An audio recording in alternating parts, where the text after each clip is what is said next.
What's up, everybody? Happy Monday. We are back with another information-packed, fun, actionable takeaway video, further discussing transitioning out of that tricky maintenance or dieting phase and into a maintenance phase. Hey everyone, I'm so thankful you chose to spend a couple minutes of your day learning more about how you can better improve your anxiety, your stress, and your overall success when transitioning out of a diet and into a maintenance phase. But first things first, if you enjoyed some delicious Easter candy or dessert yesterday, put that in the comments section. Let me hear what you enjoyed. I love to live vicariously through you.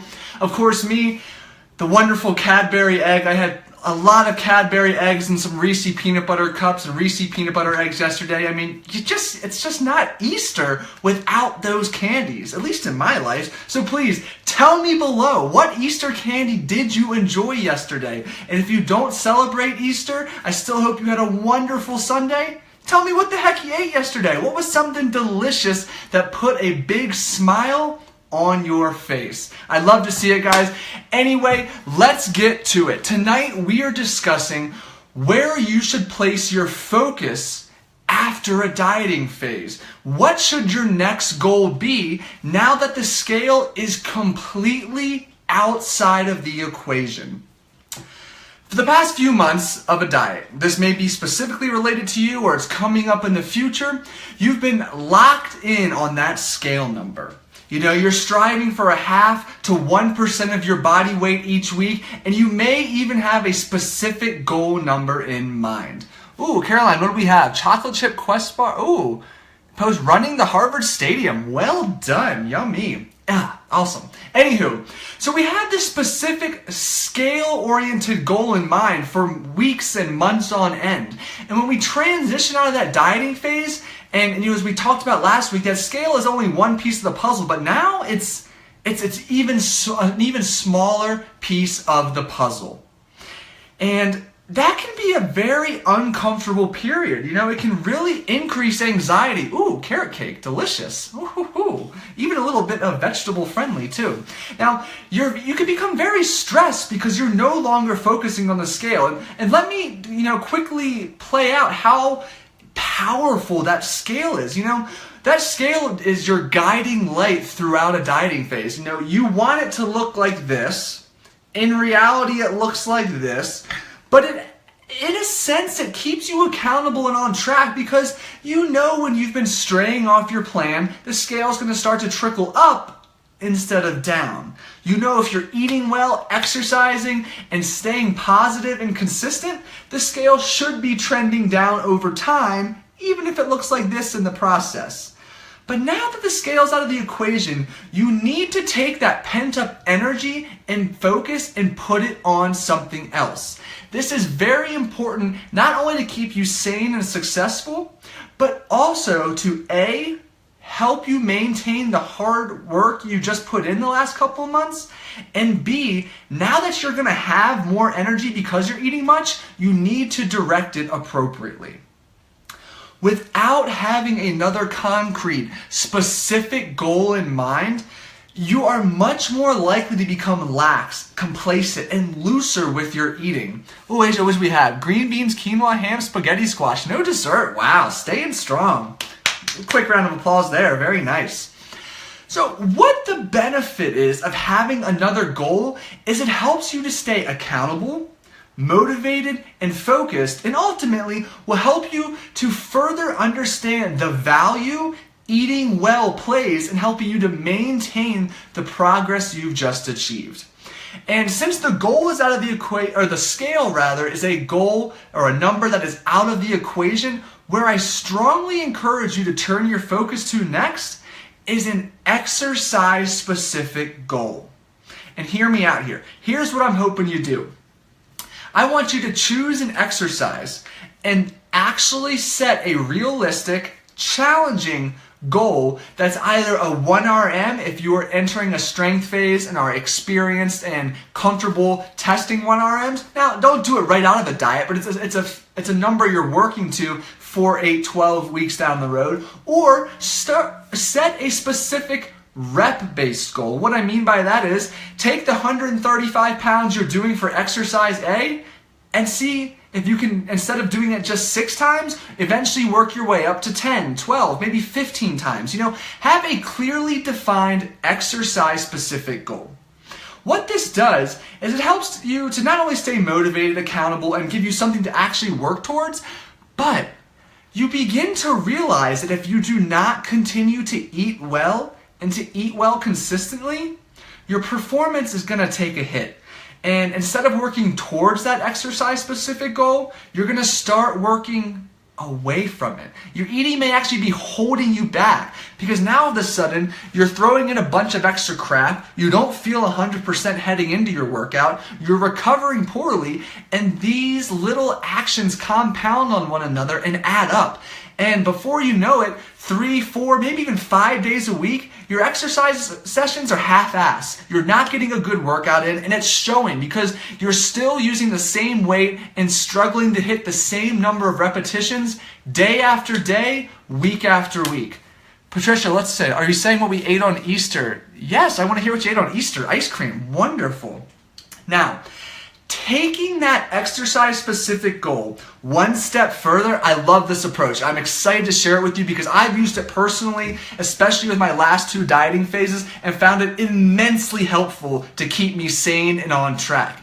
And that specific tip I have for you is setting a body weight specific type of exercise goal. And an example may be an X number of muscle-ups, pull-ups, dips, or push-ups. And the reason this little twist is so valuable is because if you notice you're letting yourself go from a nutrition standpoint, well, the number on the scale is going to creep up slowly. And that means those body weight exercises are going to be a hell of a lot harder. Doing pull-ups for myself at about 170 pounds is hard enough. If I were to creep up to 180 too quickly and not by properly fueling myself over time, the pull-up number is definitely going to take a hit. And the same applies to you for whatever respective exercise you enjoy doing and want to challenge yourself with. Ooh, Penny, steak and shrimp. Nice. Protein on protein. So I challenge you, when you are actually going to transition out of a dieting phase, not only set an exercise-specific goal to keep you focused, but set a body weight-specific goal because you get immediate feedback on your nutrition habits based on how well you're able to perform. For instance, let's say at the end of your diet, you're able to do, let's call it 8 muscle-ups. Fantastic. I've never actually done a real muscle-up. I need to try that. I can swing and do pull-ups, but I've never put it all together. Maybe I'll try one this week. Hopefully I don't hurt myself. Anywho, you can do 8 muscle-ups at the end of your diet.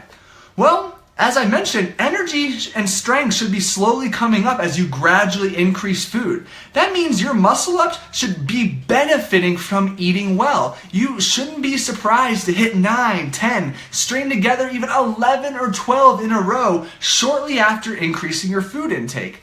However, if you are not quite eating per plan, the calories are coming up a little too quickly and you're indulging in free meals here and there and everywhere, well, you can expect the muscle-ups to remain a challenge. Maybe you're still stuck at that 8 or 9 and occasionally you're hitting 6 or 7 because you just have a breakdown in form, something is lagging in your strength, or you're just beat up and not recovering well. That's no fun. That's immediate feedback to you. Not only to assess your training, your hydration, your sleep, but to really take a step back and wonder, how's my eating been this week? Have I been consistent? Have I been letting additional treats? Oh, thanks for the like. I appreciate that. Have I been letting additional treats slowly sneak their way into my plate or into my hand and ultimately into my mouth? Well, your performance is going to be an excellent piece of feedback. And I encourage you, even if you don't have a body weight specific exercise you're working on at the moment in this current training phase, see if you can work one in. If it's not one using your body weight to complete an actual exercise, another option you may have that's more strength related or even repetition related is setting a goal in terms of deadlifting, squatting, benching, rowing, pressing, X amount of times of your body weight. Maybe it's deadlifting twice your body weight, bench pressing 1.5 times your body weight, squatting 3 times your body weight. Well, if your weight increases too quickly and your strength can't increase at that speed, you're going to see that's a big struggle to actually hit that by body weight goal. Again, further feedback for you to get your nutrition in check. Continue to latch on to those healthy habits that helped you accomplish the success you just had in the first place. Don't abandon your meal prep, your diligent decision making, snack packing, and overall mindfulness as soon as that diet ends. You're going to be disappointed with what transpires in the coming weeks and months when that weight slowly creeps back up to where it was just a couple months ago before you put in so much hard work. With that said, if you remember from last week, I did say you can expect a little bit of weight gain coming out of a maintenance phase, and the first person to comment that range I gave below, I'm going to hook you up with a free video course or a free copy of my ebook, your choice. First person below, I'll reach out to you. What range should you expect to stay within in terms of weight gain when transitioning out of a dieting phase and into a maintenance phase? Post that bad boy below and I'll reach out to you. Now, quick recap and then a big question for you so I can learn how I can better help you. With that said, we need to set an exercise-specific goal when transitioning out of a dieting phase. Remember, we have so much pent-up energy and focus that's only going to increase as food increases. And let's be honest, as food increases, happiness is increasing. We're feeling freaking good. So let's put that energy and focus directly into some other goal to help keep us accountable. And I recommend an exercise-specific goal. My answers are great. Oh, Heather, that looks like it might be the winner. I haven't seen a couple other I missed, but I'll scroll through after the video. So again, put your time and your focus and your energy into an exercise goal. But then take it one step further and choose a body weight specific exercise related goal. Remember, the body weight aspect gives you immediate, valuable feedback to whether or not you're staying consistent and making diligent decisions with your nutrition. Because if you're off plan, your weight's going to increase and it's going to be reflected in any body weight related exercise. If you notice your body weight exercises are drastically improving, well, that's probably a testament to you kicking ass in the kitchen and the gym. So kudos to you. Very good. Lastly, I want to leave you with this before I let you enjoy the rest of your wonderful Monday evening, and that's how can I best package these nuggets of knowledge I've talked about centered around transitioning from a dieting phase to a maintenance phase? If you remember, this week too, Wednesday and Thursday, live at 7:30 Eastern Time, 4:30 Pacific Time, or Arizona time, who doesn't do daylight savings time. I'm going to be talking about tips, strategies, and information that is extremely valuable for you to know when transitioning out of a dieting phase and into a maintenance phase. So how can I best package it for you? Can I just put all 6 videos up individually on my YouTube channel or Facebook page so you can watch? Should I cut them up to, cut this blabber out so it's more information, go, shorter time? Should I put all of the videos together into one? Let me know. I have no preference. I want to know what you would prefer. Is this information valuable enough where you'd go watch it again, where you'd share it with somebody? I hope so, but I don't know. So if there's a preferred way you would like to continue to digest this, unlimited amount of information around that dieting to maintenance transition, one that is so stress-filled and just makes you scream anxiously, let me know how you would like me to put it together so that you are more likely to watch it again and actually apply what information and strategies I talk about to your own transition so you can maintain all of your hard work. Lastly, I would love to throw together a Q&A session related to all things transitioning from a dieting phase to a maintenance phase. Any questions this week, comment below, send me a message on Facebook. I'll start keeping a running track and I'll jump back on and do another live question and answer your question specifically.